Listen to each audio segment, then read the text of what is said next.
Fala galera do canal Botafogo Digital, eu sou Carlos Albuquerque. Começou o sábado 21 de junho. Gente, todo 21 de junho não tem como a gente não lembrar a nossa data, um título tão importante, pelo menos na minha vida, foi um divisor de águas. 21 de junho de 1989, eu estava lá no Maracanã, título maravilhoso do Botafogo, quebrando um jejum de 21 anos, né? Então, mais uma vez, 21 de junho, né? Um dia para a gente parar ali 5 minutinhos e render homenagens, né, aos nossos heróis, né? Maurício, Paulinho Criciúma, Luizinho, Mazolinha e tantos outros, né? O saudoso Valdir Espinosa, enfim, não quero esquecer aqui de nenhum nome, tantos jogadores aí que nos deram alegria naquele 21 de junho de 89. Galera, vamos falar então agora, voltando na viagem do tempo para os dias atuais. O Botafogo voltou a treinar ontem no Westmont College, mas calma, jogadores reservas e quem atuou até 30 minutinhos na partida histórica contra o PSG, né?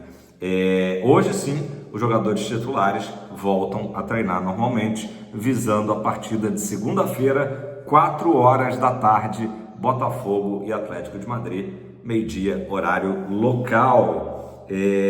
Um detalhe, né, na programação do Botafogo é que estava prevista a volta, né, o retorno desde Pasadena, né, onde fica o estádio Rose Bowl, até o Santa Bárbara, né, logo após a partida, mas acabou que o Botafogo achou melhor, né, o pernoite lá em Pasadena, e o retorno aconteceu na manhã dessa sexta-feira. São 150 quilômetros, uma viagem ali relativamente curta, mas de qualquer forma foi essa única mexida na programação do Fogão, tá? Foco total na partida segunda-feira. Falei aqui ontem, mas só para rememorar, e teve gente que de repente não assistiu o vídeo de ontem, né? Entender a situação do grupo. Botafogo vencendo o Atlético de Madrid ou empatando é o primeiro colocado do grupo. Ponto final.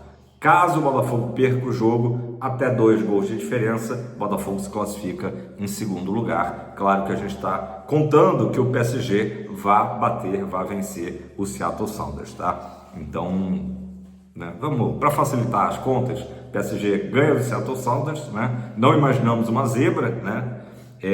Então o Botafogo precisa disso. Vitória ou empate, primeiro lugar do grupo, até uma derrota, até 2 gols de diferença, o Botafogo fica em segundo do grupo. Caso o Atlético de Madrid aplique uma goleada, vou bater aqui na madeira, aí sim o Botafogo seria eliminado do torneio, né? Entraria o Atlético de Madrid e o PSG. Gente, já está se formando ali, né? Já começamos a visualizar as oitavas e as quartas de final. Claro que pezinhos no chão, sandálias da humildade, né? Tenho certeza que o Botafogo vai entrar com essa mentalidade de saber que venceu uma primeira batalha, mas não venceu a guerra toda, né? Depois de uma vitória realmente brilhante, notícia no mundo todo, né? Nossa vitória sobre o PSG, o Botafogo precisa terminar o trabalho da primeira fase, que é justamente fazer um grande jogo contra a equipe espanhola, né? Mas vamos lá, vamos imaginar como é que está hoje. O Botafogo saindo em primeiro vai pegar o segundo lugar do grupo, que tem o Palmeiras, o Porto e o Inter Miami, né? Hoje está mais para o Inter Miami ser o segundo colocado, a equipe de Lionel Messi e de Suárez, né? Então está se desenhando um confronto contra o Inter Miami, claro, desde que o Botafogo sai em primeiro lugar. Pegar o Palmeiras, acho que ninguém quer nesse momento, né? Uma rivalidade local brasileira, claro que a gente tem levado ampla vantagem aí, desde aquele fatídico 4-3, o Botafogo só tem vencido o Palmeiras, né? Tem tido ótimos resultados. De qualquer forma, acho que seria um confronto para a gente evitar. E tem o Porto, né, que até aqui não deixou uma boa impressão nesse Mundial, né, equipe portuguesa, né? Os Dragões do Porto até agora não disseram ao que vieram, né? Então, enfim, por enquanto se desenha uma oitava de final Botafogo e Inter Miami. Pelo outro lado, o Flamengo, que ontem venceu, se classificou já em primeiro lugar no grupo deles e provavelmente vai pegar o Benfica do Bruno Lage. Olha que loucura que é o mundo do futebol, né?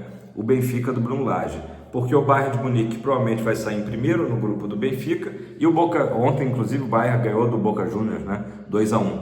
E o Boca vai precisar aplicar uma goleada de 7 gols de diferença, pelo menos, em cima do Auckland, para roubar a vaga do Benfica, né? Então eu imagino, hoje está mais para Flamengo e Benfica, e aí o vencedor de Flamengo e Benfica pegaria o vencedor de Botafogo e Inter Miami, né? Estamos fazendo projeções, galera. Pode ser que chegue aqui na terça-feira, mudou tudo, né? Mas estamos imaginando o Botafogo empatando ou vencendo do Atlético de Madrid, né? Temos que pensar positivo, né? Depois dessa grande vitória, não tem como não ser assim. Galera, uma notícia até surpreendente de ontem, tá? Boa notícia é que o zagueiro Jair, jovem zagueiro alvinegro, ele não pretende sair agora do Botafogo. Está muito bem ambientado, está contente no Botafogo, está identificado. Muita gente percebeu, inclusive, que no primeiro gol dele como profissional, no jogo contra o Seattle Sounders, né, ele pegou e beijou o escudo do Fogão. Então ele não está afim de ir para o futebol inglês nesse momento. Ele imagina que ele ainda tem o que crescer, né, dentro do futebol brasileiro até fazer essa grande transição na carreira para o futebol europeu. A gente sabe que a maioria dos jogadores sonha com o futebol europeu, Premier League então nem se fala, mas eu acho que o Jair realmente está sendo bem orientado e está raciocinando em termos realmente do que é melhor para a carreira dele, né? Ter um crescimento primeiro no futebol brasileiro e, óbvio, a identificação dele com o Glorioso. Então, uma boa notícia, a expectativa então de que ele fique pelo menos, tá, no mínimo até o final desse ano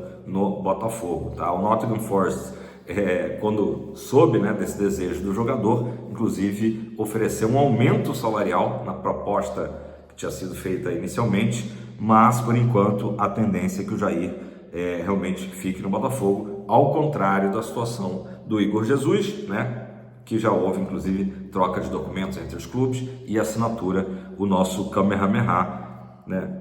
Enfim, bom para ele, mas infelizmente deixando o Botafogo após esse Mundial. Mas tudo que o Igor Jesus já entregou pra gente, né? Acho que ficam realmente as boas lembranças, não temos, é só lamentar mesmo, né?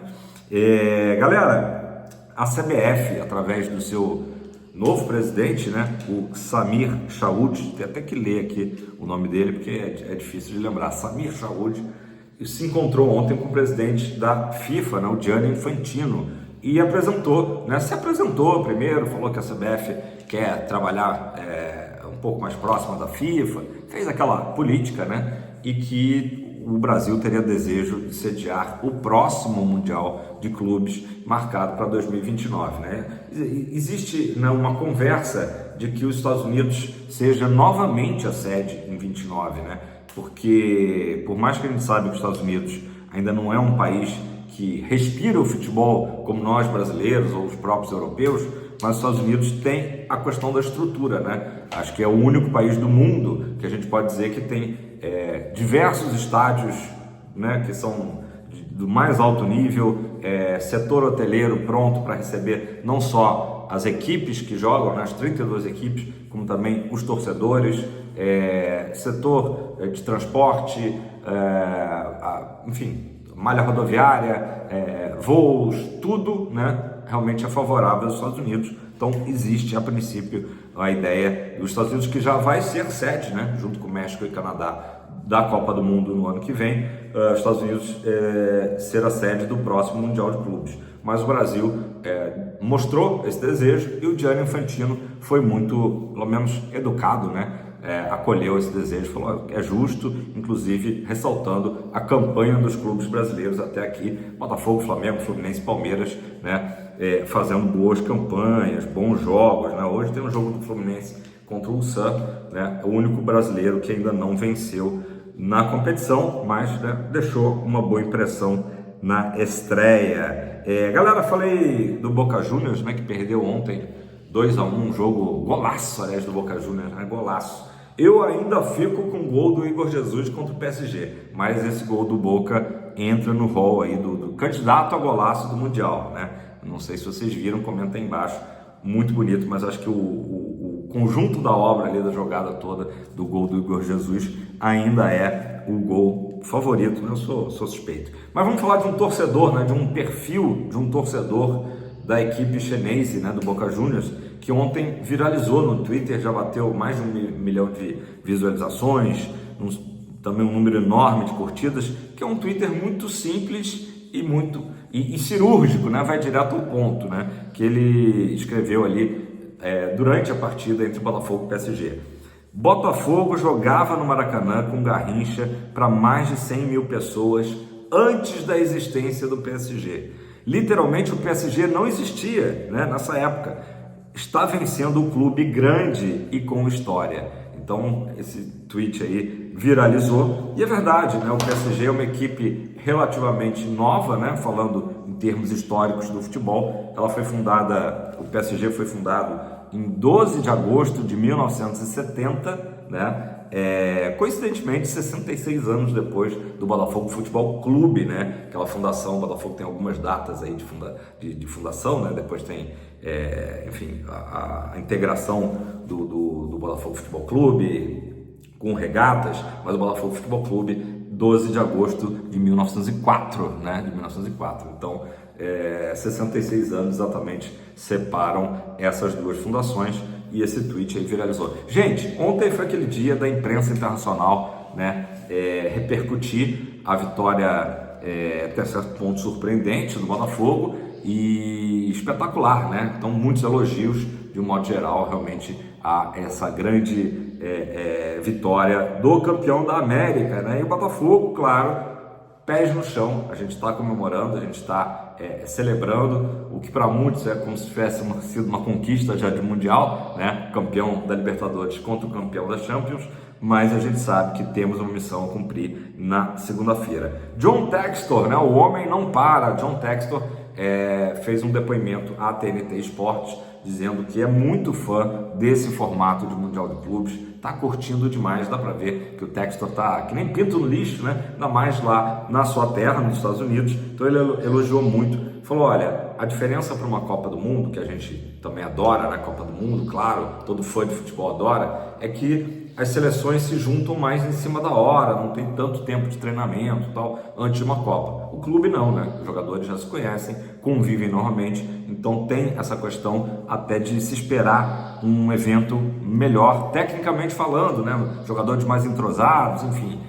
Além do que, né? A paixão também do torcedor do clube, né? A gente tem a nossa paixão pela seleção, né? Que aliás está meio, no nosso caso, né? Brasileiro está meio de lado, né?